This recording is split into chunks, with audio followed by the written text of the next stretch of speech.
team, aujourd'hui dimanche 7 mars, on va regarder la tendance énergétique pour la semaine du lundi 8 au dimanche 14 mars.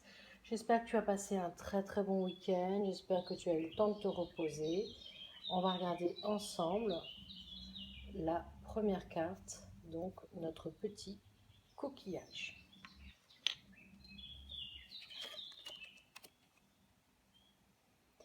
La reine, la sagesse, la patience. Alors cette semaine, si tu as choisi le premier oracle avec le coquillage, il va falloir que tu patientes, il va falloir que tu te calmes et surtout que tu analyses bien tout ce qui va se passer.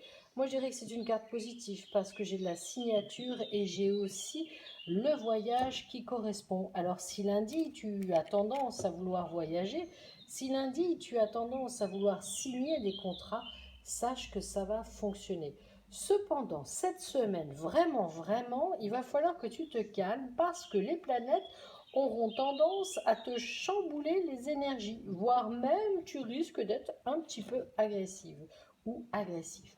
Donc la tendance sera plutôt au calme, à la relaxation ou à la méditation. Si tu as choisi cette première carte, il y a quand même des signatures et des contrats sur du long terme qui vont se passer. Donc continue, c'est super. Si tu as choisi la carte avec notre petit pentacle en bois, on regarde ensemble la tendance de cette semaine. Là, c'est l'ermite. Alors, c'est écrit l'ermite, mais moi, ce que je vois surtout, c'est la reconnexion, la connexion avec ton feu, donc ton moi intérieur. Il va falloir que tu réveilles cette personnalité que tu as un petit peu mis en sommeil ces derniers temps. Et puis surtout, appuie-toi sur ton savoir et sur tes connaissances. Si tu dois passer un examen ou si tu dois aller vers quelque chose d'inconnu, tu es capable de réussir avec ce feu intérieur qui brûle en toi. Alors non, c'est pas la lampe d'Aladin, je vous rassure, mais la magie de l'être dans toute sa splendeur pour moi ressort avec cette carte-là. Donc, tu peux être à l'intérieur de toi-même, aller te reconnecter, ouvrir cette flamme intérieure, cette brillance lumineuse pour pouvoir aller vers des signatures, vers des contrats et voire même des rencontres. On continue, dernière carte avec notre arbre de vie de chez toujours notre partenaire loomterra.com. On regarde ensemble la tendance de ta semaine du 8 mars.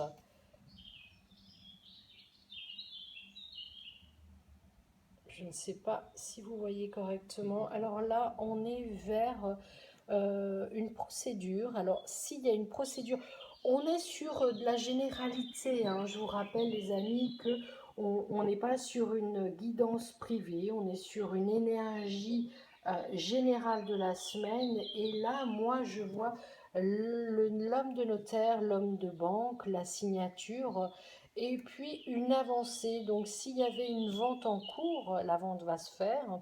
S'il y a le besoin d'achat, l'achat va se faire. Et en même temps, attention, si ta banque te refuse, tu peux aller vers un courtier banquier ou si ton assurance te refuse le contrat, tu sais que tu peux aller vers des courtiers. Donc cette semaine, je dirais qu'elle serait plutôt très positive puisqu'il y a la signature et des contrats. Mais ce contrat signé peut être aussi un job. Alors, si tu es en attente d'un job ou si tu as envoyé ta candidature, attends-toi à avoir des réponses positives. Donc ça, c'est très important. Et puis, je tenais vraiment à vous remercier parce que grâce à vos petits messages et grâce à vos partages, on avance dans l'évolution de cette chaîne YouTube. Je te souhaite un très agréable dimanche. Prends bien soin de toi. Très belle semaine.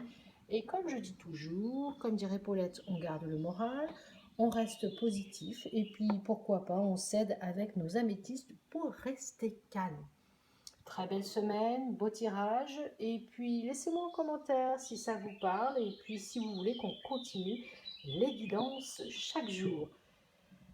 Ah, quel plaisir de pouvoir vous guider comme ça chaque jour et puis chaque semaine depuis de nombreux mois. À bientôt les amis, prenez soin de vous.